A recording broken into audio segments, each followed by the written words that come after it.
even though they signed a player to the largest contract in franchise history this offseason.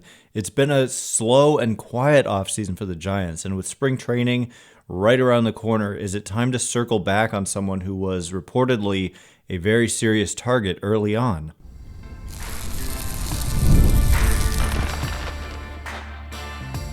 You are Locked On Giants, your daily San Francisco Giants podcast. Part of the Locked On Podcast Network, your team every day. Hello and welcome to Locked On Giants, part of the Locked On Podcast Network, where it's your team every day. My name is Ben Kaspick, and on this show we provide episodes 3 days a week for now, back to 5 at some point in February, talking about the San Francisco Giants in a way that's data-driven and rational, but also simple, passionate, and accessible to all. I'm a former contributor for the baseball statistics and analysis websites Beyond the Box Score and Rotographs. I've been podcasting about the Giants since 2015, hosting this show since prior to the 2019 season, and I'm a lifelong Giants fan. Thank you for making Locked On Giants your first listen every day. We're free and available wherever you get your podcasts, including YouTube, so check us out there if you have not already, and please hit that subscribe button wherever it is that you're following the show. From the first whistle to the final drive, FanDuel makes NFL playoffs even more exciting. Right now, new customers can bet $5 and get $300 in bonus bets if you win your first bet. Visit FanDuel.com to get started.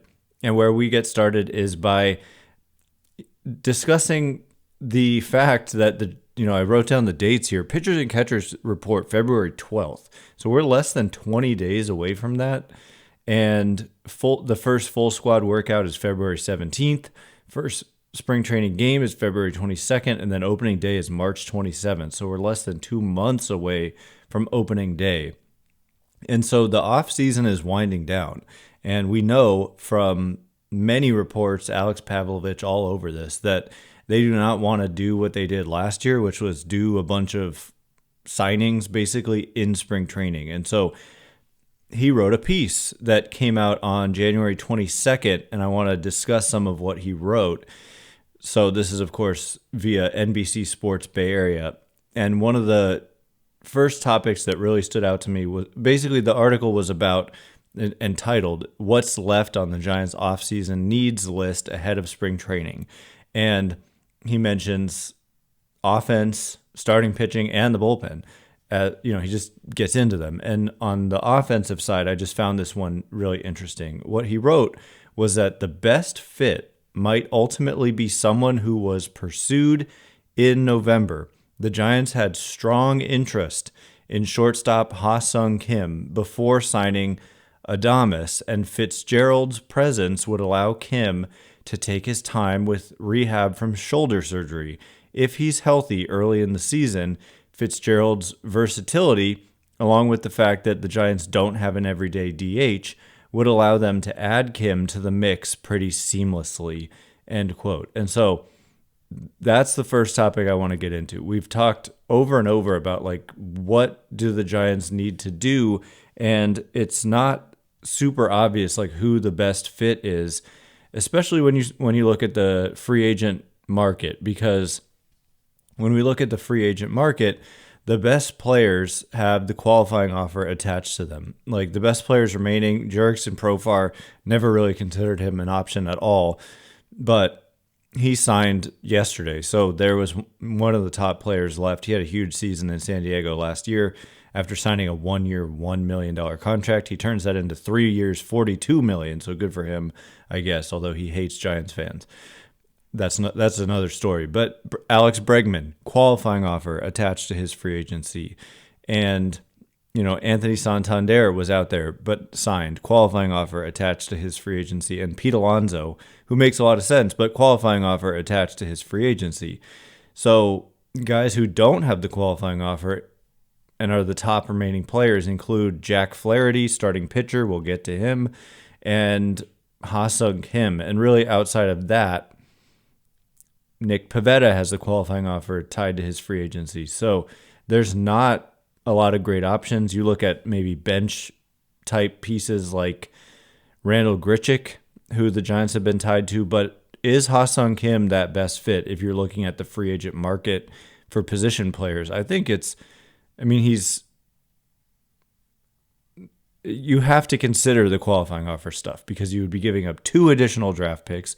They're already giving up 2 by signing Adames. They gave up multiple for signing Chapman and Snell last offseason. And so Ha-Seong Kim, no qualifying offer attached to his free agency. He's 29 years old, going to be 29 all season long.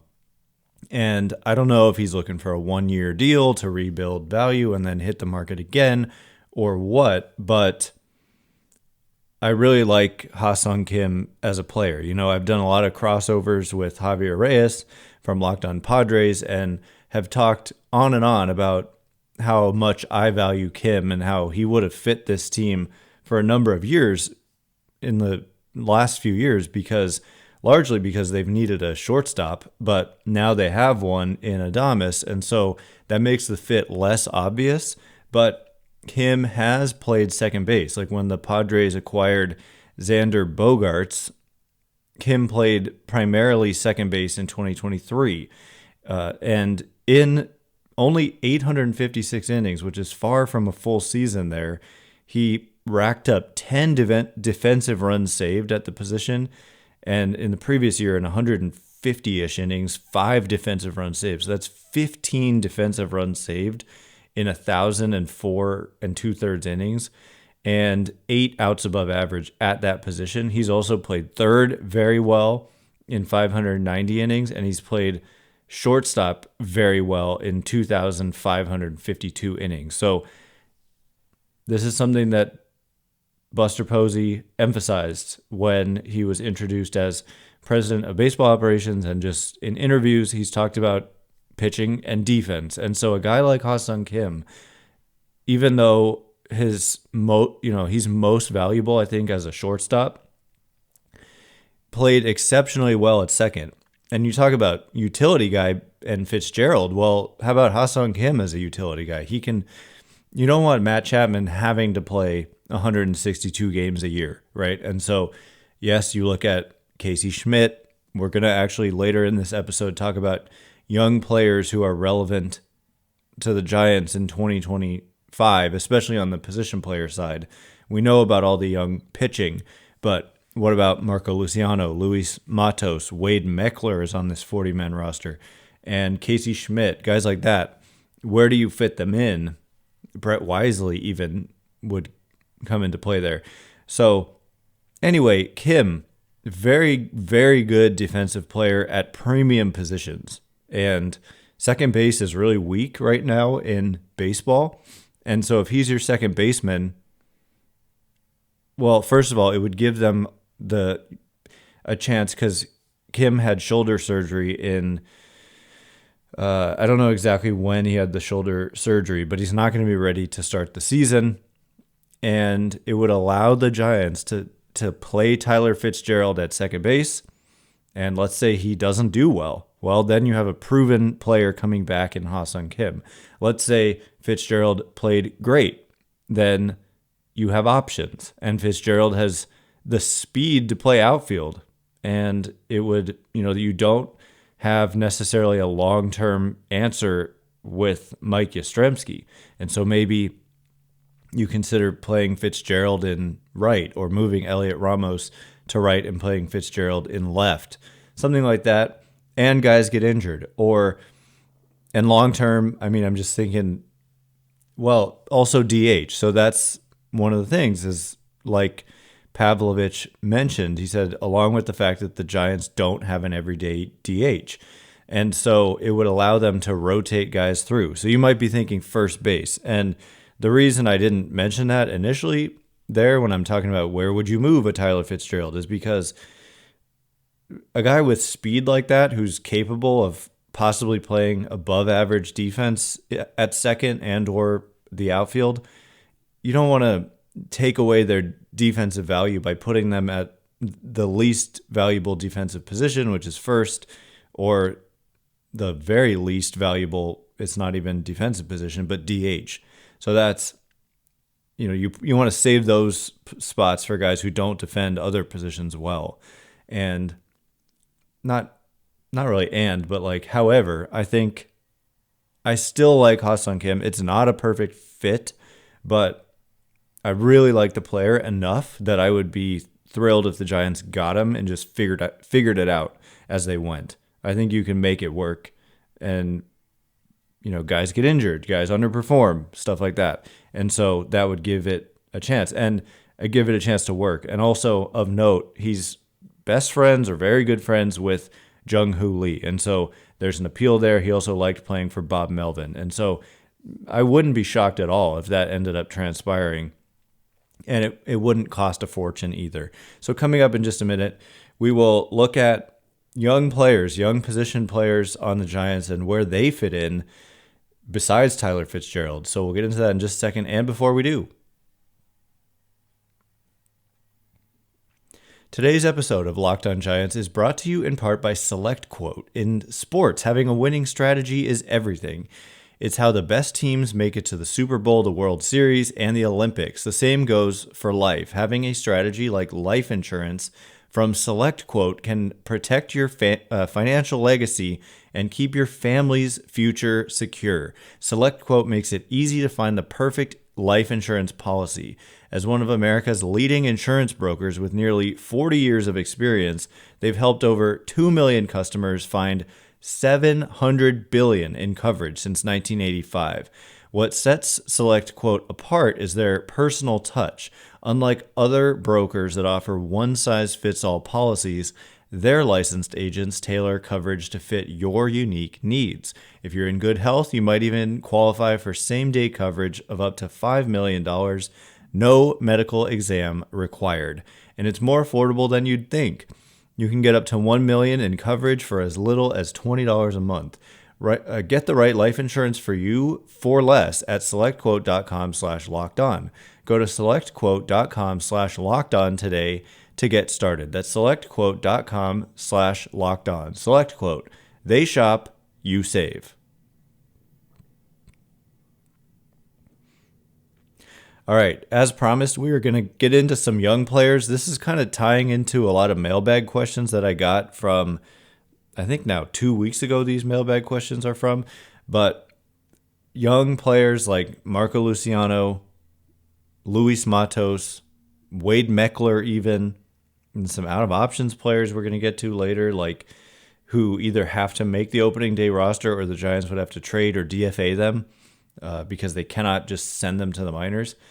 So we'll get into that too. Thanks again for making Locked On Giants your first listen today. We are free and available wherever you get your podcast, and we'll be back next week with 3 additional episodes. Hopefully things happen. I do think the tea leaves have kind of suggested that the Giants aren't just going to be done with the roster they have right now. And so with spring training right around the corner, really, I expect, what did I say? 2.5 weeks. So in the next 2 weeks of episodes, I expect something of significance to happen at some point before pitchers and catchers report, even if it's a small signing or trade that would be bringing in a player who would be likely to be very much on the roster, if not a starting player for you. So hopefully more of that coming up as well in the next couple weeks. So looking at some of these players, like I'm just circling back on these mailbag questions, like who's on first, said Marco Luciano's plan for 2025. And Jank asked, think Meckler has any chance to be good?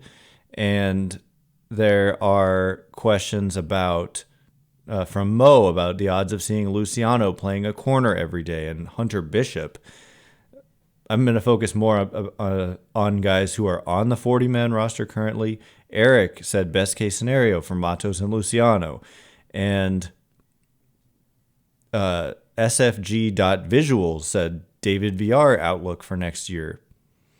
And that seems to be all the questions about those players, but I did just want to address them because I think it's relevant, especially for guys who are out of options, but we'll actually save that for last because there aren't that many of them, but those are the most relevant guys because something has to give one way or the other. And I'm going to give my best to give an evaluation of what I think will happen with those players. But when we look at Marco Luciano, for example, well, I just have to say, like, when you look at the projected lineup and bench for the Giants on Roster Resource on Fangraphs, it's pretty accurate for the starting 9, although they've got Wilmer Flores penciled in as the starting DH. I'm not so sure about that, because potentially you could have like Marco Luciano on the roster and just plug him in at DH and just let him hit and have him play the outfield where he's apparently moved to now. And I think that it's worth giving guys like this a look in a season like this, in an off season where they got Willy Adames. Like I said, they signed a player to the largest contract in franchise history, but they need young players to break through. And, you know, I was just looking at like Austin Riley just randomly on his Fangraphs page. And one thing that I remember about Austin Riley is that he was a highly regarded prospect.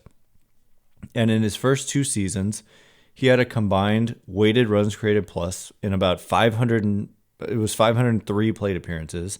He did hit 26 homers during that time, but he hit just 232 with a 288 on base, 448 slugging, but was about 14% below average by weighted runs created plus. And then since that time, Austin Riley has hit 280 with a 348 on base and 513 slugging. This is one of the better players in the game, third baseman for the Atlanta Braves.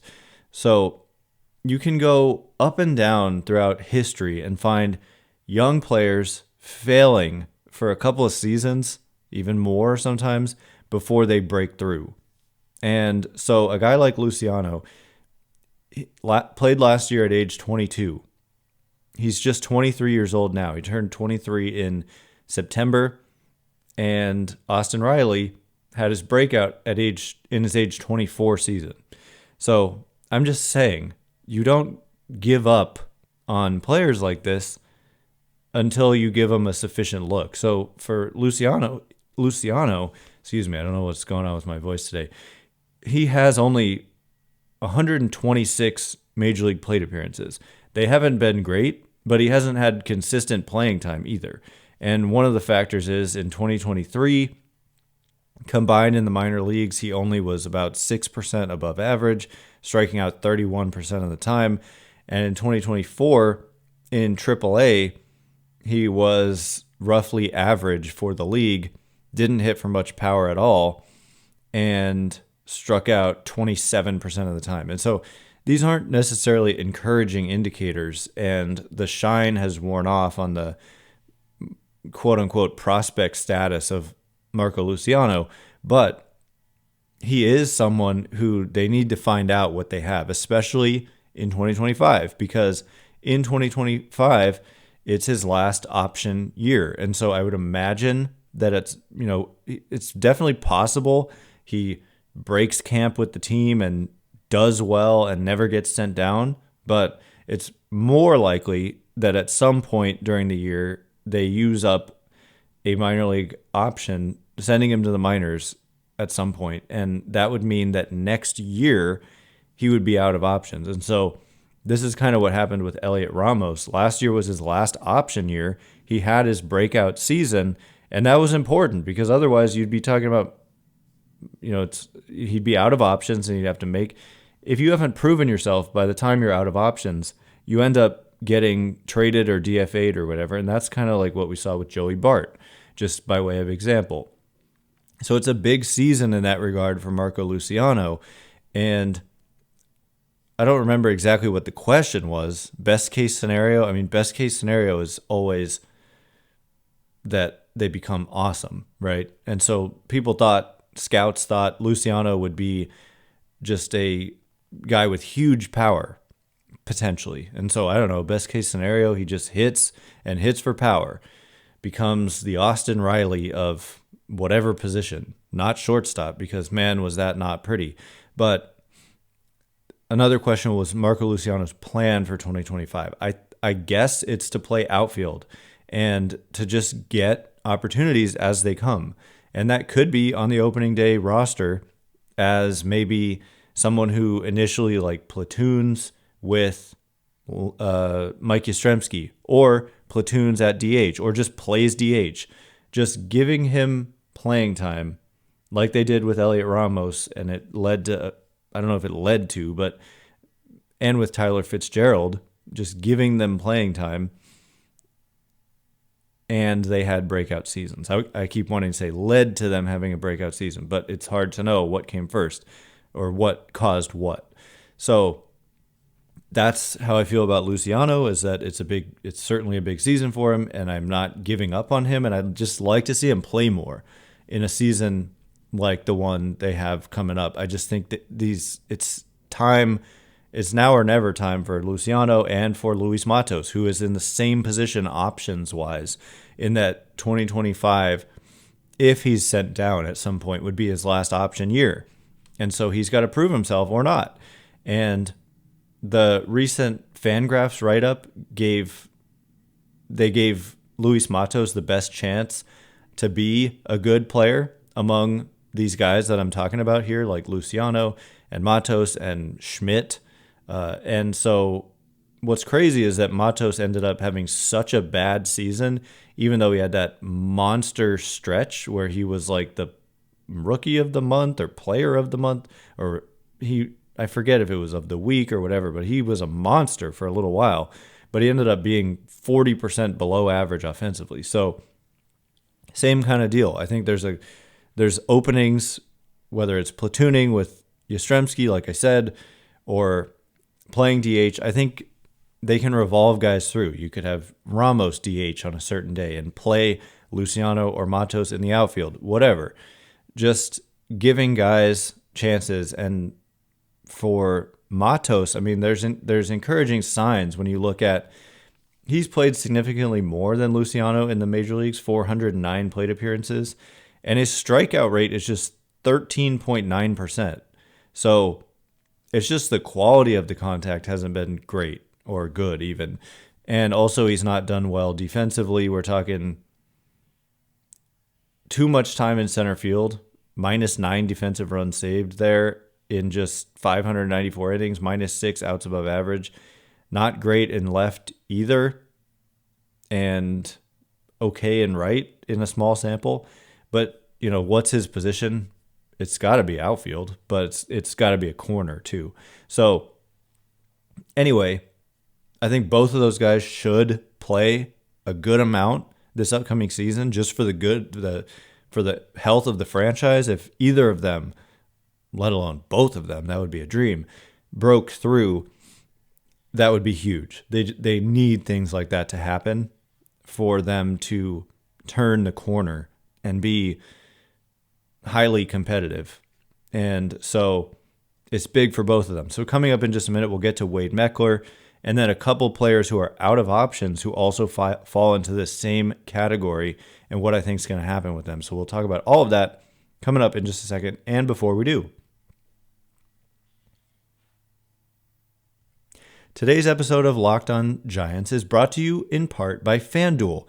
From the first whistle to the final drive, FanDuel makes the NFL playoffs even more exciting. Right now, new customers can bet $5 and get $300 in bonus bets if you win your first bet. That's $300 to keep the action going.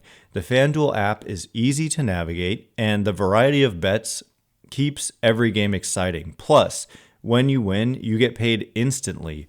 No waiting around for your winnings, whether you're betting on your favorite team or just looking to add some extra excitement to the playoffs. FanDuel has you covered. And of course, with that offer, I'd be looking for the best odds I can find, placing that $5 bet and, the most lopsided odds I can find, and then hoping that it comes through and that I win, and then I get that $300 in bonus bets. So just visit FanDuel.com to join today and get started with $300 in bonus bets. That's FanDuel.com. Make this playoff season unforgettable with FanDuel, an official sportsbook partner of the NFL.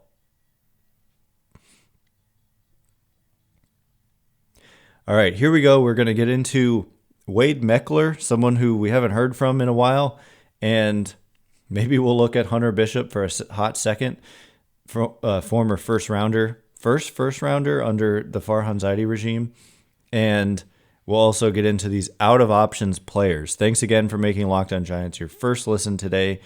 Coming up next week, 3 more episodes, and then 3 more the week after that, and then it's the week pitchers and catchers report. So we're getting there. And I'm excited, even though I do think this has been, despite giving out the largest contract in franchise history, a underwhelming offseason. It's not over yet, so I'm not going to judge it until it's over, but just not enough. I think you lose like Blake Snell and you get a really good player in Willy Adames, but I don't think they're obvious like 85 plus an obvious like 86 plus win team. I think they're looking like a 500 team again right now. And so there's definitely moves to make, and that's where if you have some young players break through, it can make all the difference. If you have some young players have major contributions that you weren't necessarily banking on.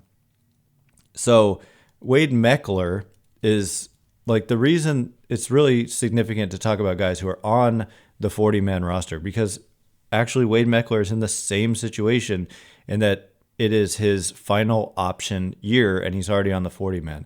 This is a guy who was never a highly regarded prospect like Marco Luciano and Luis Matos were. And so more likely you could get away with like DFAing a player like Meckler and him not being claimed.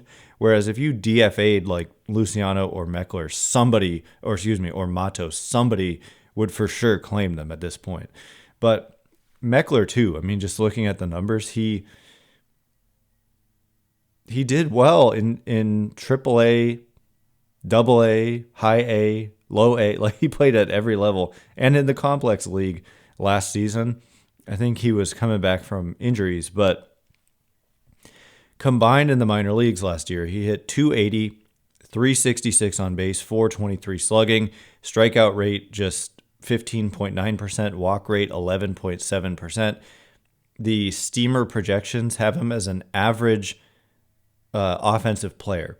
So I don't know if that's factoring in like platoon ability or like him mostly facing righties is what I mean by that. But the prospect report, let's just look at it, has him as the Giants in the 2025 preseason prospect report. They have him as the Giants' 17th overall prospect with a future value grade of 40 on the 20 to 80 scouting scale, which is not very good. Fielding not being good, power not being good, but the hit tool being above average potentially, and speed being like major league average. And so there's not a ton of upside here because there's not power, but there is like on base potential and maybe like Lamont Wade Jr. type replication. Now, Wade is a free agent at the end of the season, and Meckler, I'm not saying plays the same position, but Wade was an outfielder and Meckler is currently an outfielder, but he's a guy who, in the event of injuries or whatever, he's left-handed, and so we're talking about Jung-Hoo Lee and Mike Yastrzemski. If either of them were to get injured, I think Meckler is a guy who he's on the 40-man, and so you're kind of wasting a 40-man spot if you have no plans to have him get looks. And he's got a very good approach. He doesn't swing outside of the strike zone, really. And so I'd like to see more of him too. I'd like to see each of these guys get like at least 250, 300 plate appearances this year. That would be a nice little goal without expecting results. I just want to see. You got to evaluate these guys in their final option year. That's what I'm saying. Otherwise, you get to the situation like they're in right now. I'm not saying otherwise really, but the guys who are out of options, it's worth talking about them too. 40-man players who are out of options, meaning you cannot, to start the season, just send them to some minor league affiliate. They've got to be on the major league team, or you've got to trade them away or DFA them and then trade them away or wait for someone to claim them. and then just give them away for nothing. So those players who, Elliot Ramos is out of options, but he's earned a spot. There's no question that he's not really on this fringe category. But Jerar Encarnacion is one of these players who's out of minor league options. And so is he someone who you want guaranteed an opening day roster spot? I don't know that we've seen enough. I mean, he played 35 games with the Giants last year, hit not great, but the underlying numbers were good offensively, with a 348 expected weighted on base average compared to just a 301 actual weighted on base average. So that's interesting. If you look at projections, several of them have him coming in above average offensively by a little bit at least. And he is just 27 years old. And so this could be like a late breakout candidate, and maybe to start the year, because you do have guys with options in Matos and Meckler and Luciano, that you use those options. It's fine. You can option guys up and down all year, and it's only one option year that's used. So if you're going to option them at all, then you can just do it to start the year and play these out of options guys and let them sink or swim. And so they could do that with Encarnacion and let him just kind of DH and see what happens. Because if he's potentially going to break out and these underlying numbers suggest maybe he could, then you don't want to lose him before he does that for another team after you've given him away for nothing. So that's just something to be mindful of. He is on the 40-man and out of options, and not really someone that gets talked about a lot, but they've got to make it. They're going to have to make a decision at some point, unless that decision gets made for them in the form of like an injury or something. So the other player of significance who is out of minor league options is David Villar. There's also Sam Huff, the catcher, that they claimed off waivers. So that's interesting. We have talked about that a little bit, but I want to get into David Villar because he's a homegrown player who we've seen a lot of over the last few seasons. He only played in the major leagues for 11 games in 2024, but 46 in 2023 and 52 in 2022.